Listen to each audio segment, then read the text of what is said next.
जय मसीह की आपको।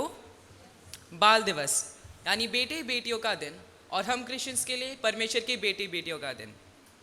तो आज का बाल दिवस दिन जो यहोवा ने बनाया है, हम इसमें खुश और आनंदित इसलिए हैं क्योंकि सिर्फ हम बच्चे नहीं पर सारे बड़े बूढ़ों सबका दिन है आज। परमेश्वर के लिए हम सब उसकी संतान हैं। We all are children of God. मगर क्या हम सही मायने में परमेश्वर की संतान हैं? जब तक माँ प्यार से अपने छोटे बेटे को राजा बेटा बुलाती है, क्या वो सही में राजा होता है? उस समय तो नहीं, पर आगे चलकर परमेश्वर के अनुग्रह से वो बहुत बड़ा ऊंचे पद वाला मशहूर इंसान ज़रूर बन जाता है। ठीक उसी तरह परमेश्वर हमें अपनी संतान कहकर पुकारता है। पर क्या हम परमेश्वर की संतान के जैसे बिहेव करते हैं? शायद नहीं, और वो इसलिए क्योंकि हमें इसका सही अर्थ नहीं मालूम। तो आइए इसका सही अर्थ को जानने की कोशिश करते हैं। जब मैं अपने मन में ये 3 शब्द सोचता हूँ, परमेश्वर की संतान, तो मैं बहुत खुश हो जाता हूँ क्योंकि परमेश्वर और मेरे बीच एक डायरेक्ट और बहुत ही करीब का रिश्ता पाता हूँ। We are not his grand children or his great grand children, but his very own children. ये बात रिश्ते को कितना सरल बना देती है। मुझे तो अभी भी कई रिश्ते बड़े कॉम्प्लिकेटेड लगते हैं, पर पेरेंट चाइल्ड का रिश्ता पूरी तरह समझ आता है। और यही रिश्ता परमेश्वर और हमारे बीच का है, जो प्यार को सर्वोच्च और अंतिम परिभाषा है। God's love is the ultimate and highest definition of love. मगर हम इस प्यार की गहराई नहीं समझ पाते। इसलिए प्रेरित पौलुस ने एफिसियों की पत्री 3 के 14 की 19 में हमारे लिए प्रार्थना करते हुए कहा कि हम यीशु के प्यार को पूरी तरह समझ पाए। वो प्यार जो सब ज्ञान के ऊपर है। परमेश्वर के प्यार को समझने के लिए उसके पास जाना ज़रूरी है, तभी वो प्यार को उंडेलेगा जिससे हम समझना शुरू कर सकते हैं। पहले यूहन्ना 3:1 में लिखा है, देखो पिता ने हमें कैसा प्यार किया कि हम परमेश्वर की संतान कहलाए, और हम हैं भी। यही यूहन्ना कलीसिया को उसकी पहचान बता रहा है और कह रहा है कि हम परमेश्वर की संतान हैं। तो परमेश्वर की संतान होने का क्या मतलब? पहला, we are loved by God. परमेश्वर हमें प्यार करता है। Number 2, we look like Jesus. हम यीशु के जैसे लगते हैं। Number 3, we live in hope. हम आशा में जीते हैं। आइए इन तीनों पॉइंट्स को हम एक एक करके देखें। Number 1, loved by God. परमेश्वर अपने प्यार को अपने ही बेटे को मौत देकर दिखाता है। ठीक उसी है ताकि हम उसकी संतान कहलाए, जैसे हमने पहले यूहन्ना 3:1 में पढ़ा।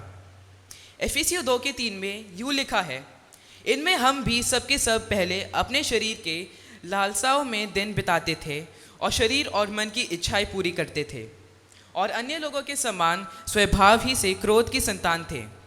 आगे 4 में लिखा है, परंतु परमेश्वर जो दया का धनी है, अपने उस बड़े प्रेम के कारण जैसे उसने हमसे प्रेम किया। जब हम अपराधों के कारण मरे हुए थे तो हमें मसीह के साथ जलाया। अनुग्रह ही से तुम्हारा उद्धार हुआ है। तो देखा, परमेश्वर ने हमें प्रेम के कारण हमें क्रोध की संतान से अपनी संतान में बदल दिया।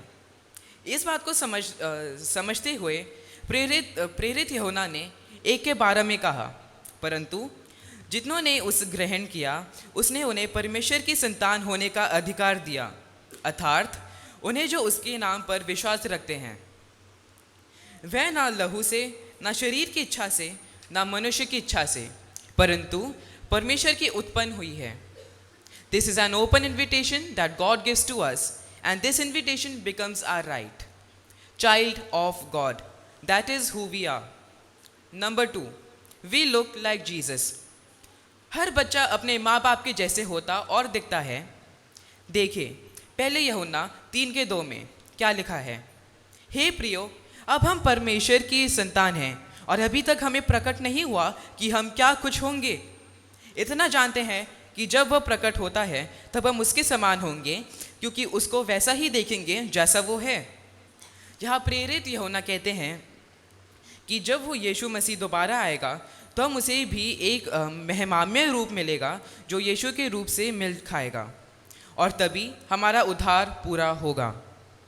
Every Christian then will be perfectly Christ like, और ये एक पल में हो जाएगा, जैसे कि पहले कुरिन्थियों 15 के 52 में लिखा है, और ये क्षण भर में पलक मारते ही अंतिम तुर ही फूकते ही होगा, क्योंकि धुरी फूकी जाएगी और मुर्दे अविनाशी दशा में उठा लिए जाएंगे और हम बदल दिए जाएंगे।